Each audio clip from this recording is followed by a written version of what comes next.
I always wanted to be a bandit.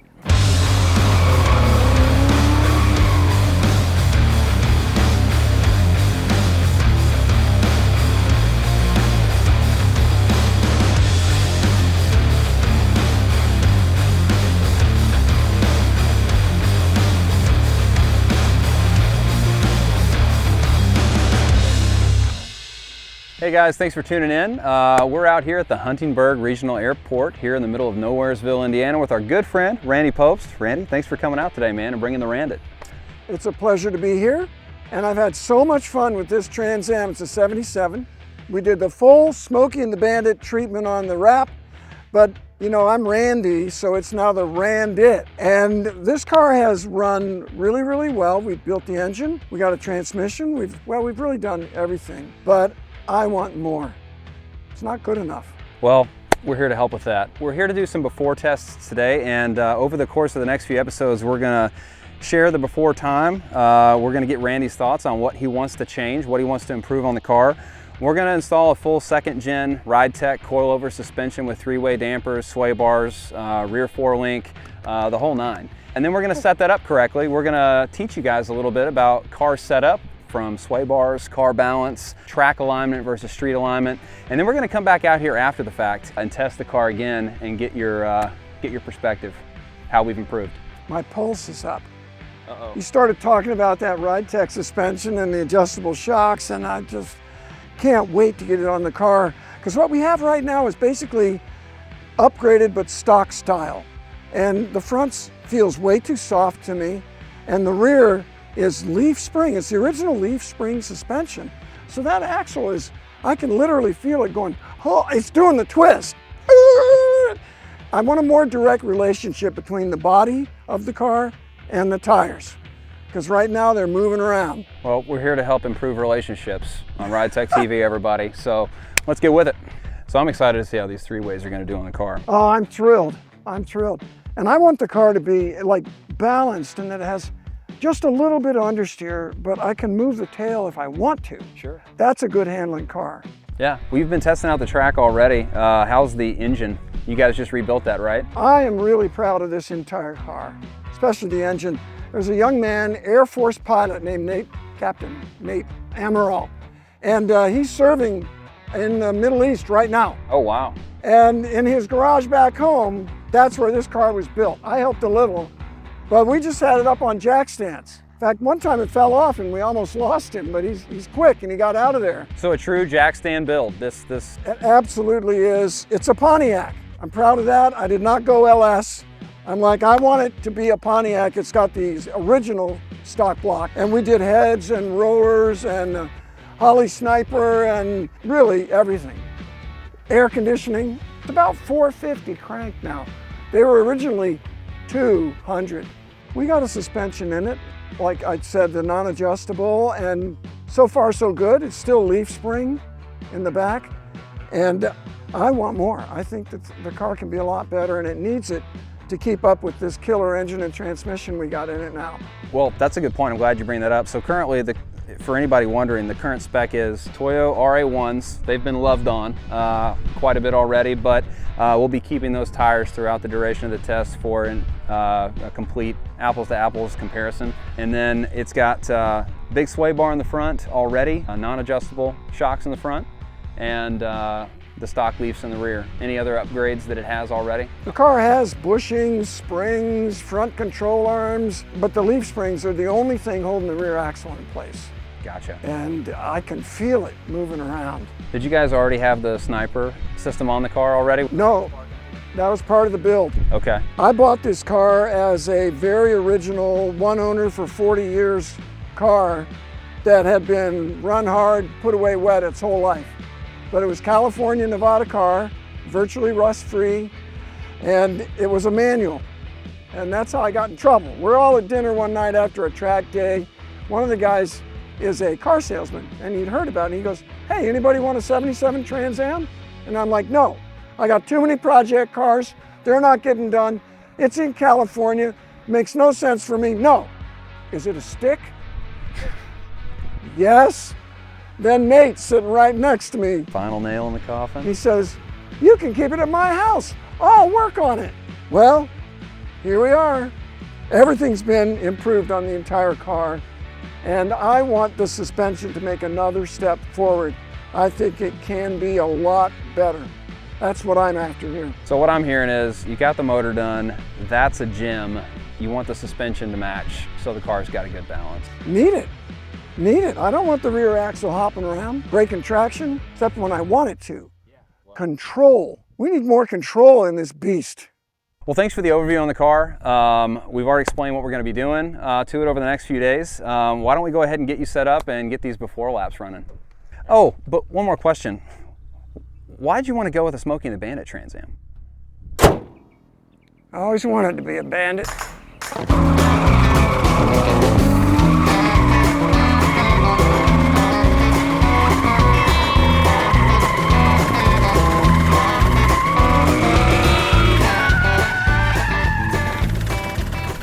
I'm just trying to outrun that Sheriff Buford T. Justice.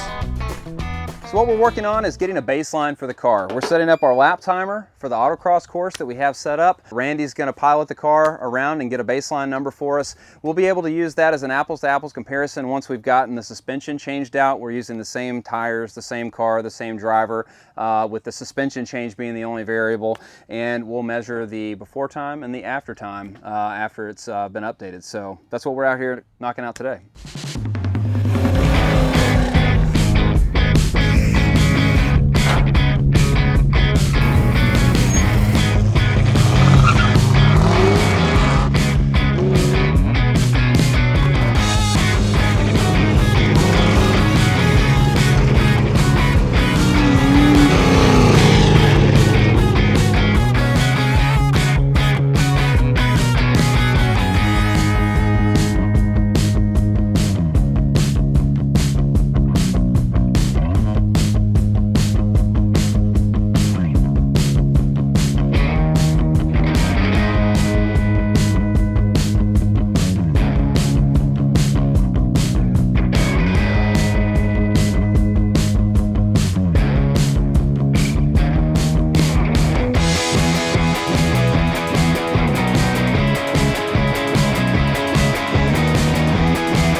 So Randy clicked off a 27.206 as his final before run, but I think there's probably a lot more left in it. What do you think, Randit?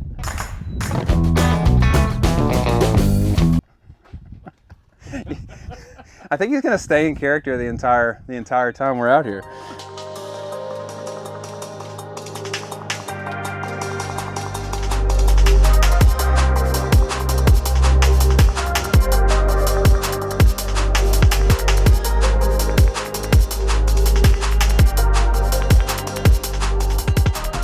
Oh, Randy, one more thing.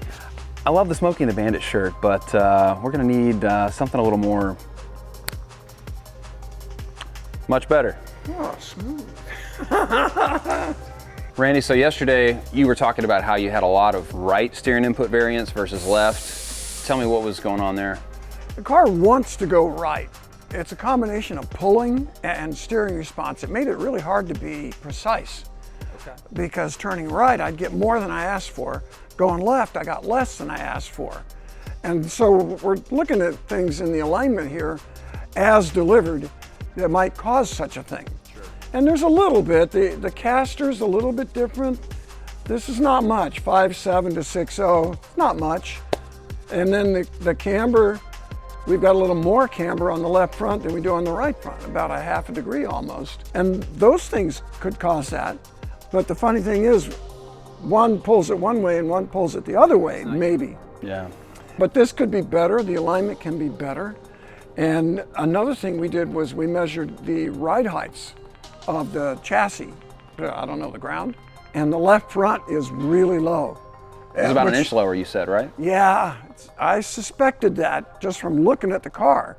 You can tell it's a little droopy in the left front. Okay. I think it's had some drama in its history, And Or trauma.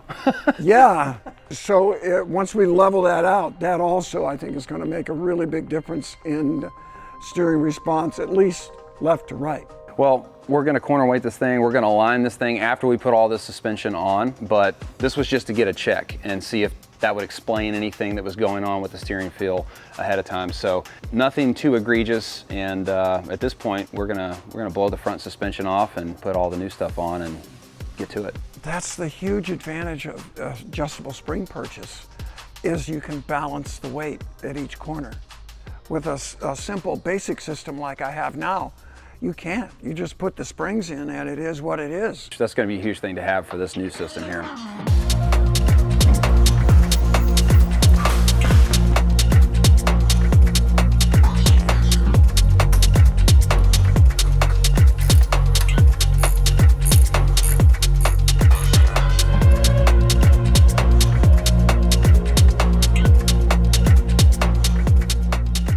We've got all the front suspension ripped off the car for the most part, and before we throw all this new stuff on, we just wanted to talk a little bit about it so everybody watching can kind of get read up on things. So starting here at the front, we've got a big, thick, what we call our muscle bar. It's a sway bar for the front.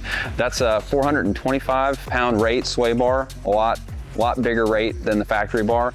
I'm not sure what the factory bar is, but we can throw that up on the screen. Really thick end links here, billet frame mounts for that. That is a beautiful piece. They're super light too. I mean, wow. Really light actually. They look beefy, but they are pretty light. Beautiful. This stuff makes my pulse race. I'm like, oh. On the front arms here, they've moved the ball joint back for improved caster. That corresponds with the ball joint on the lower being moved forward. Allows that wheelbase to stay the same, but yet correct suspension geometry. Yeah. We're using Delrin bushings with Teflon as well. You can go with a cheaper Delrin that doesn't have Teflon, then you would have to still grease them over time, but these are the higher end ones. So you don't have to worry about lubricating those. We've lowered the lower shock mount as well, so you've got more travel, which is always nice to have. And the lower mounts are also double shear for added strength. High quality ball joints in the uppers and lowers.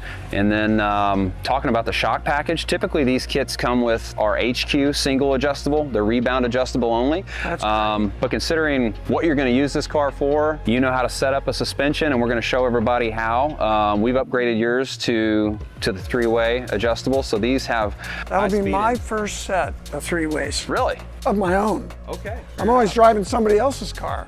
But this thing is mine. I'm so excited. That's awesome, man. So we're gonna have, these are gonna be high speed and low speed compression adjustable. And then we've got the single rebound as well on the bottom. I'm gonna play with that a lot, just to see what happens. The shocks are tricky. You don't always know what you're gonna get. Well, that's one of the other awesome things about a lot of our kits that people rave about is the fact that everything comes with nice instructions, torque specs and everything are included. You pull everything out of the box. Everything is organized in what it's for and where it's supposed to be used, and we explain all that. So pretty seamless as far as installations go, instead of buying something else and everything is in one bag, you know, and you got to figure out where it goes. Yeah. So it'll save you a little bit of time. I would appreciate that. That's for sure. Absolutely. So what do you say we get started tossing this stuff on? Let's get it on to Randit. So I've already removed the fingers that retain the factory coil spring from moving. Okay. Because if you don't, they hit here when this articulates back and forth. And then you got to drill the hole out the 3/4 for this to fit in for the uniball. Perfect. This goes like this and it allows it to move now. Oh, gotcha. Within that pocket? Yes.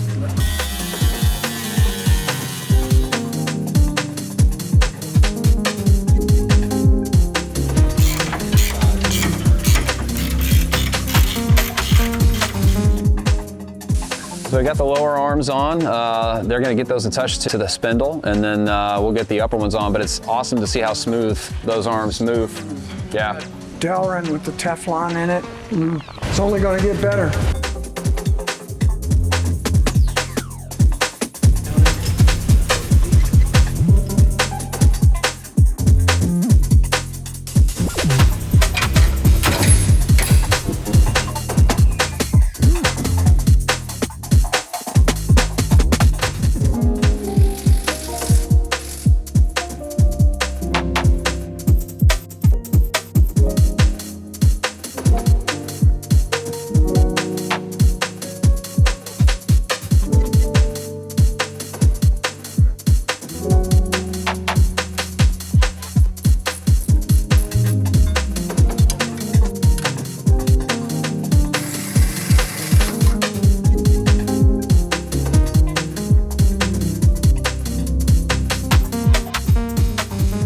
Randy. Well, we've reached the halfway point. The guys just got done installing the sway bar. We've got that connected to the lower A-arms, and speaking of the front of the suspension, we've got all of this done. It's beautiful. Three-ways are all hooked up. Canisters are installed up in the inner fender wells. And I'm thrilled. This is such an upgrade for the Randy. The car seemed way too soft in the front, and I'm expecting, just by looking at the size of the dampers and the triple adjustment options on it, to really tighten up the front end of this car. On our practice runs and when we set the time, the front of the car is moving a lot. Dive and squat, I guess. It was quite soft and all over the place. And I'm expecting that's going to improve steering response a lot and actually improve the ride, because on the road, the car had a tendency to have this kind of float, a second oscillation. I just think the quality of the pieces is also higher. The other unit was a good, like, stage one. This is far beyond that. That's why I'm so excited to have these killer parts on the car. Well, based on what you told us you wanted to use the car for, we put a good digressive valve package in these three-way coilovers. I love that. The digression is just the way I want to go. We stiffened up the spring rate as well, so I think these are around an 800-pound spring, so that ought to be pretty firm for you. We'll go ahead and throw the wheels and tires on the front. We'll flip this guy around, and I'll show you what we're going to put on the back.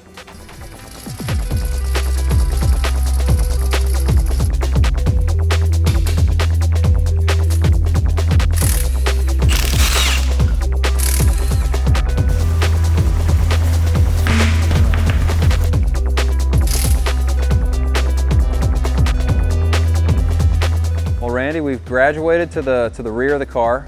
I've been waiting for this. We're about to rip the leaf springs out of this car, and you're going to be getting a nifty new 4-link in the back. So I'm really excited to see this, because this is the latest and greatest of our second-gen F-body kits that we've got here. We've revised this design over time, and this is probably somewhere around 70 or so pounds lighter than the iteration that we had a while back, and that's going to be noticeable. We'll get this installed. The interesting thing here, we've got like a little turnbuckle here at the top and the bottom.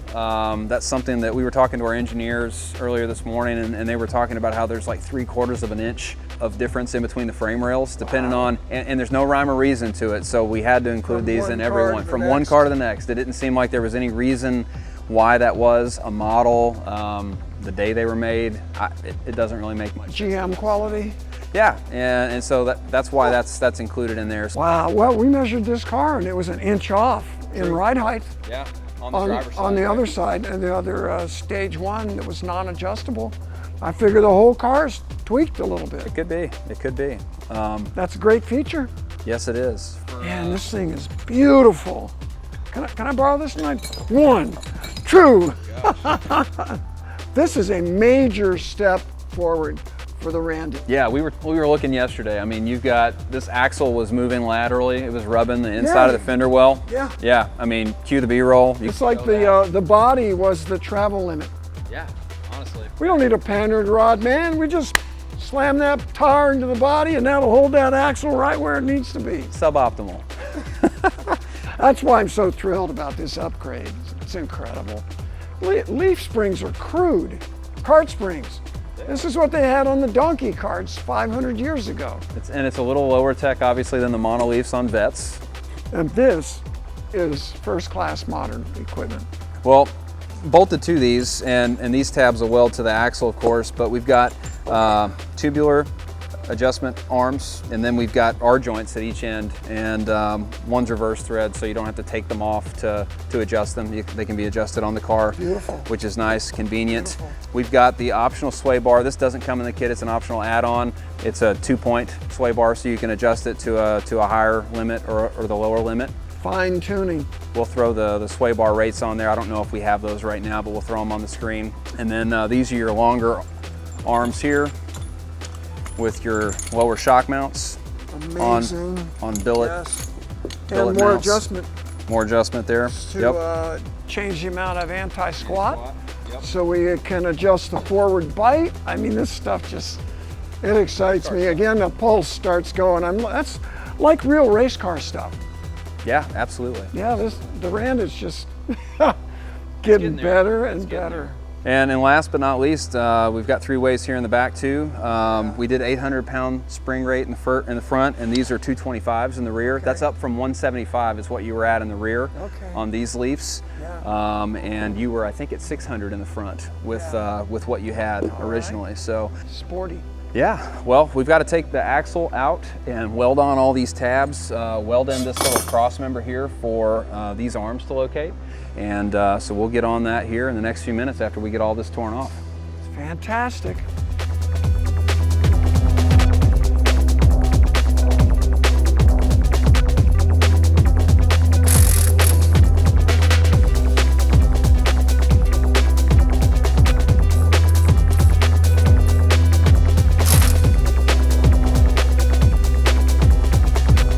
This is our new upper axle tab jig to allow you to place these in the proper position on the rear end. These you'll put on here and then mark around where you need to grind off to weld to. The old way we used to do it was this here setter. It was like a setter bar, they call it. And you stick the whole rear end up in the car, center everything, measure the height and all that. Then this would locate your tabs and to the cradle up here and to the rear end. And then you set it, weld everything on, but we decided that this was way easier to do here than this here. So what's the difference in how long it takes you? Before, you had to put everything under the car, like I say, set all that up in there, measure everything, and then set this on, then pull it all back out and start over again. Where now you can just literally undo the cover everything up, bolt these on, clean it up and weld it, and then it just goes right back into the vehicle and everything is set in the proper angle and everything for you ready. Does that fit every model car? The 70 to 81 in the F body, and then we have a different one for the early first gen ones, and then we also got like a 12 bolt, a 9-inch one if you had like a Mosier or a Curry or any other rear end for them. So whenever I order the part, I gotta let y'all know what model car I have, right? Yeah, and what rear end's in the car. So depending on the rear end of the car, that would change? Yes. I mean, if you had an 8 1/4, there's a little spacer that goes behind here that puts it back because the depth of this is different on 8 1/4. But this here's an 8 1/2, so it just bolts right up. And if this was an 8 1/4, this would go on here and the bolts would physically not line up. But as you see there, they fit up there and everything fits real nice. Yeah, we will put that on and grind these down now and start welding them on there.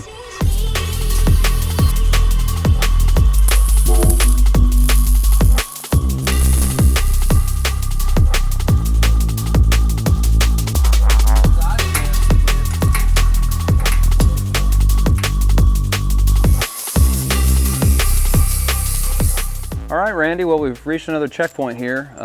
Josh and Dylan have been awesome working on installing the bracketry with the jig earlier this morning. So now that we've got this thing painted, these things are ready to go back up under the car. It'll locate with the 4 links. These are your upper links, those are your lower links. I mean, I just continue to be thrilled with this and getting it on my car, and I can't wait to try it out. Anything you want to say about the cradle itself that's already up in there? The cradle itself uses riv nuts or nut certs to install up under the car. Pretty substantial. It's bolted in multiple locations. There are some brackets that you have to trim off of the car to make room for it. But overall, it's a super structurally sound piece that's going to help locate this thing and keep it from moving left to right like we saw it doing a couple days ago. Yeah, it's too bad it's hidden because it is a beautiful piece. But so are these. And we're going to see this working, and this is going to be, well, I think it goes this way. It's going to be very much a part of the geometry that is part of the secret to the advantage of a 4-link over a simple leaf spring, just a cart spring. Those leaf springs were the only thing holding the axle in place. Yeah. And they're just not very good at it compared to this. I mean, this is right. And it's even adjustable. I can change the car's characteristic if I want to. Absolutely. So I'm just thrilled.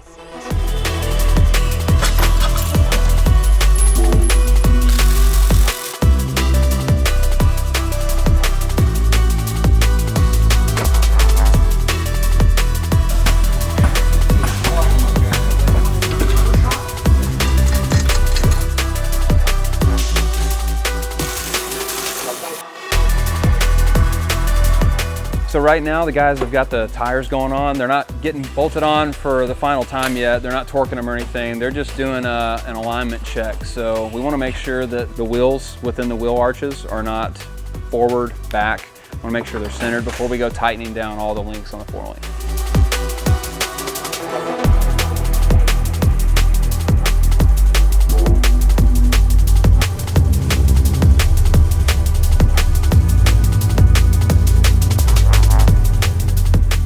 Rotary lift, proudly made in Madison.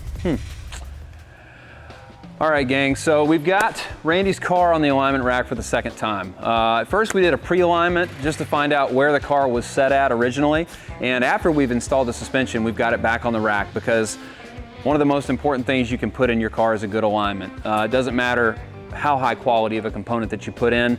If it's not aligned for what that car needs in the use case, you're not gonna have a fun time driving it. So we've got Randy back, and we're gonna talk a little bit about camber, caster, and toe, and what you would want in terms of a track use case versus more of a street use case. Got to get your wheels pointed in exactly the right direction. And that's why they have fairly sophisticated machines to do it, like what you have right here at Ridetech. And up front, let's talk about camber first.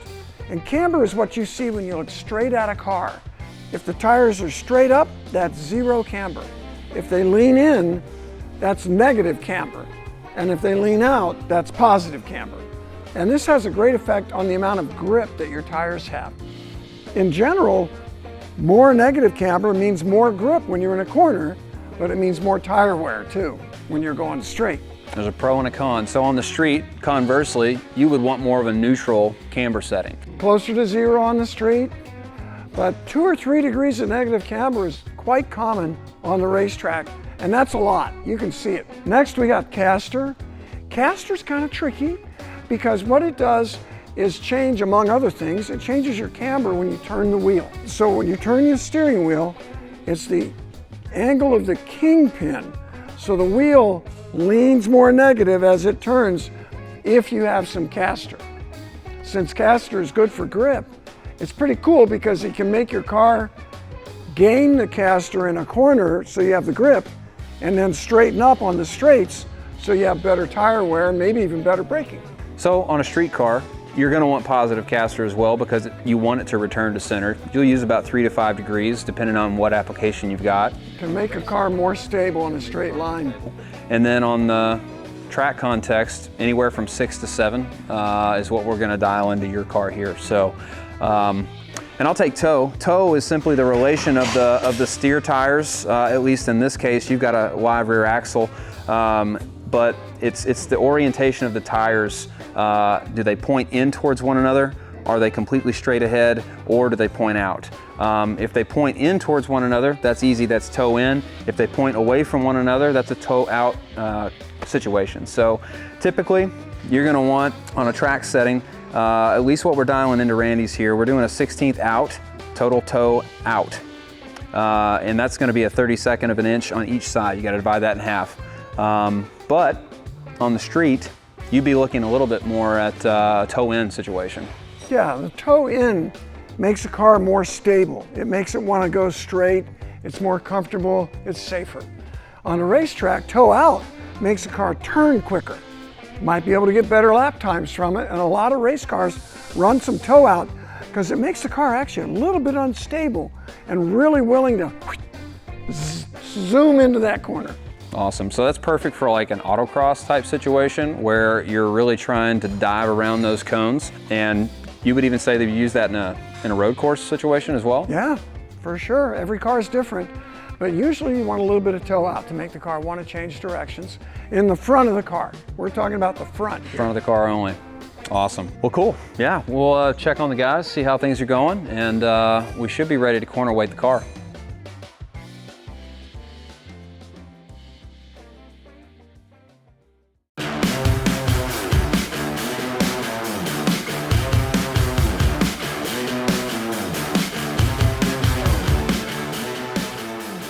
Did you have your coffee?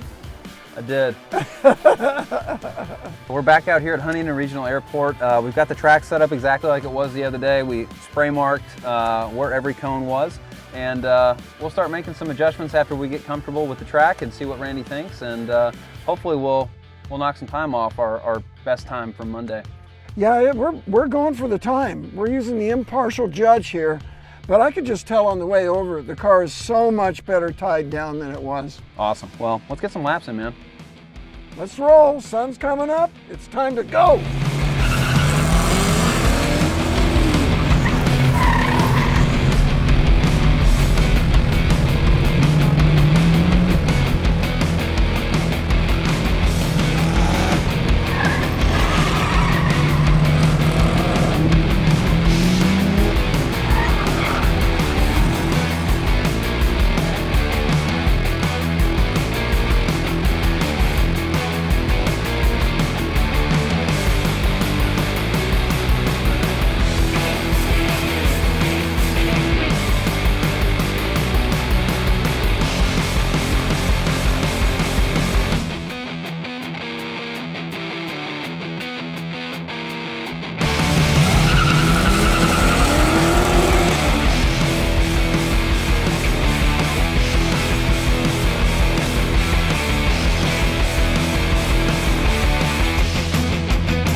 Well, Randy, we're at the end of the last day, man. You've got some new Ridetech components installed on your car. We've got new front suspension, new 4-link in the rear. What do you think about all of it?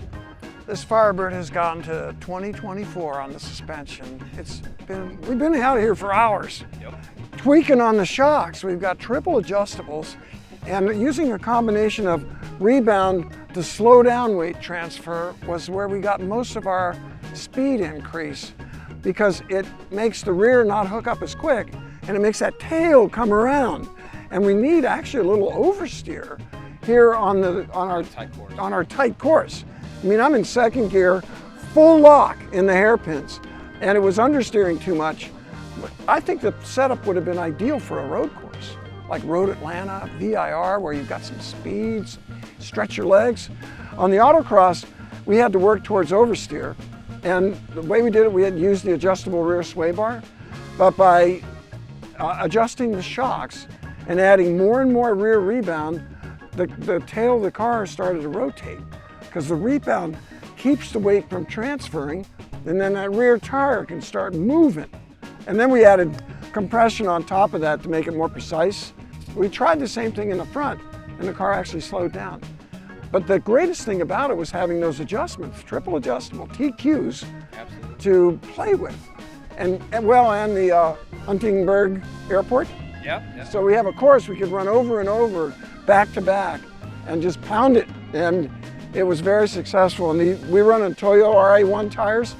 It's amazing how long they last for the amount we ran them. Yeah. And the grip they have. It's a good combination. So overall, we've got you down almost a full second from where you were when you were out here on Monday with the previous setup.